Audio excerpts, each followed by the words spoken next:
හයි කොහමද? ඔයාලා හැමෝම කුක් විත් රවි YouTube channel එකට ආදරයෙන් පිළිගන්නවා. මං අද හදන්නේ රයිස් එකක් කොට්ටුවකට නැතුවම බැරි රසම චිකන් කරි එකක් ගෙදරදි කොහොමද හදාගන්නේ කියලා දෙන්නයි. ඉස්සෙල්ලා අපි බලමු මේකට මොනවද ඕන වෙන්නේ කියලා. මං ඉස්සෙල්ලම චිකන් ග්‍රෑම් 700ක් පමණ හොඳට පිරිසිදු කරගෙන තියාගෙන තියෙනවා. ඒකට මං දාගන්නවා තලාගත්තු ඉඟුරු සුදුලුවනු මේස හැඳි දෙකක්. ඊට පස්සේ මම ඒකට දාගන්න 3-5 කුඩු මේස හැඳි එකක්.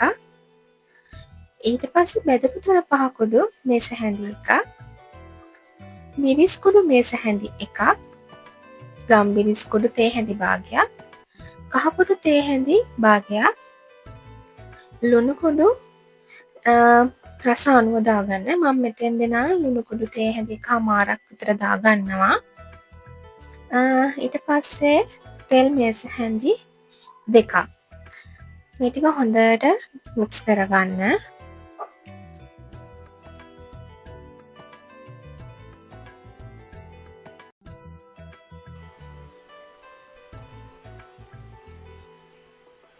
දාගත්තු හැම කුළුබඩුවම චිකන් වල හොඳට ගෑවෙන විදියට මික්ස් කරගන්න.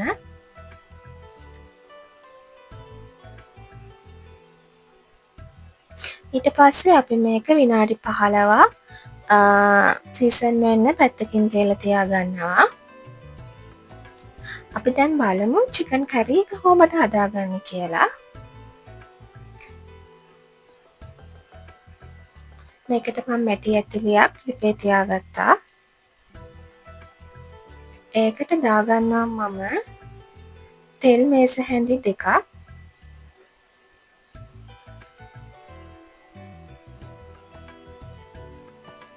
ඊට පස්සේ ඒකට මම දාගන්නවා සේර. ඊට පස්සේ තලාගත්තු කරදමුංගු කරාබු නැටි.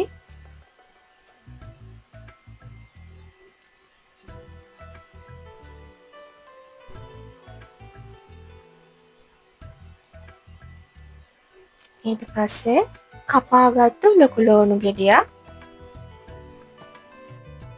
හොඳින් මිශ්‍ර කරගන්න.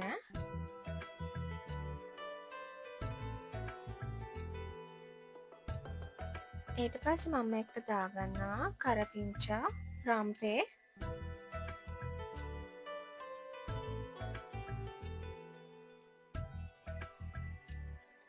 ලිප මේ වෙනකොට මධ්‍යම ගින්දරේ තියාගන්න. ගින්දර වැඩි කරගන්න එපා. ඊට පස්සේ මම මේකට දාගන්නවා මිරිස් කරල් දෙකක්.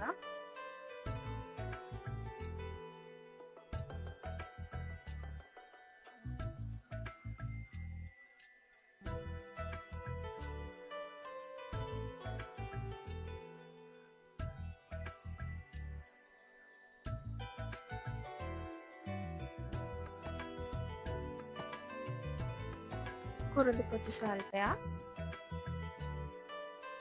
ඒ ටිකත් හොඳට කලවම් කරගන්න. මේ ටික බෙදෙනකොට හොඳ සුවඳක් එනවා. මම මේකට තක්කාලි වෙනුවට දාගන්නේ සියඹලා.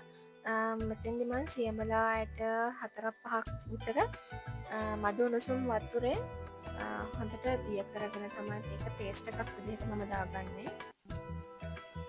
මේ ටික හොඳට කලවම් කරගන්න.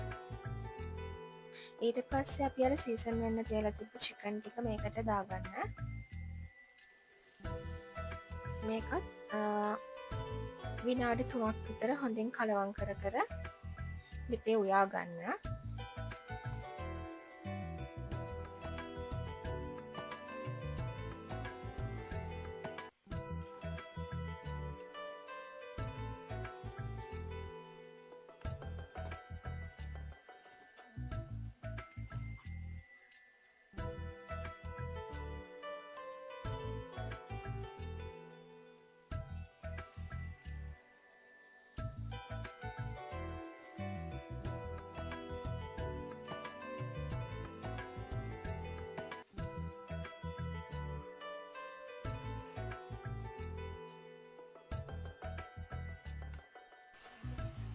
ඊට පස්සේ චිකන් ටික සීසන් වෙන්න දාලා තිබ්බ භාජනයටම මම උණු වතුර ටිකක් දාගෙන චිකන් එකට දාගන්නවා. චිකන් එකට වතුර ගොඩාක් දාගන්න එපා. මොකද චිකන් ටික ඉදෙනකොට මේකේ වතුර උනනවා. ඒ නිසා ටිකක් සාමාන්‍ය ප්‍රමාණයකට වතුර ටිකක් දාගන්න. ඊට පස්සේ මම මේක වහලා විනාඩි 15ක් උයා ගන්නවා. මේ තියෙන්නේ විනාඩි 15කට පස්සේ මගේ චිකන් කරි එක. දැන් මේක ඉදලා තියෙන්නේ. ඊට පස්සේ මම මේක පියන වහන්න නැතුව විනාඩි 3ක් ආයෙමත් උයා ගන්නවා. මම මේක පියන ආයි වහලා උයන්න එපා කියන්නේ එතකොට ආයි අරිනකොට අපිට පොඩි පිලි ගඳක් වගේ එනවා මේකෙන්. ඒක නිසායි මේ තියෙන්නේ චිකන් එක හොඳට තෙල් පෑදෙන්න දැන් ඉදලා තියෙන්නේ. මම මේ වෙලාවේ චිකන් එක ලිපෙන් බා ගන්නවා. ඔයගලන්ට පුළුවන් මේ වෙලාවේ ලුණු බලලා ලුණු මදි නම් ලුණු ටිකක් දාගන්න පුළුවන්. මගේ නම් ලුණු ඇති රසත් හොඳයි. ඔයාලටත් පුළුවන් මේ වගේ චිකන් කරි එකක් රයිස් එකක් කොත්තුවක් කන වෙලාවට ගෙදරදීම හදාගන්න. මම මේ චිකන් කරි එකම පාවිච්චි කරලා කොත්තුවක් හදන වීඩියෝ එක ඊළඟට දාන්න. එහෙනම් මේ වීඩියෝ එක බලලා චිකන් කරි එක හදලා පහලින් කමෙන්ට් කරන් යන්න රස කොහොමද කියලා. එහෙනම් ගිහින් එන්න. බයි.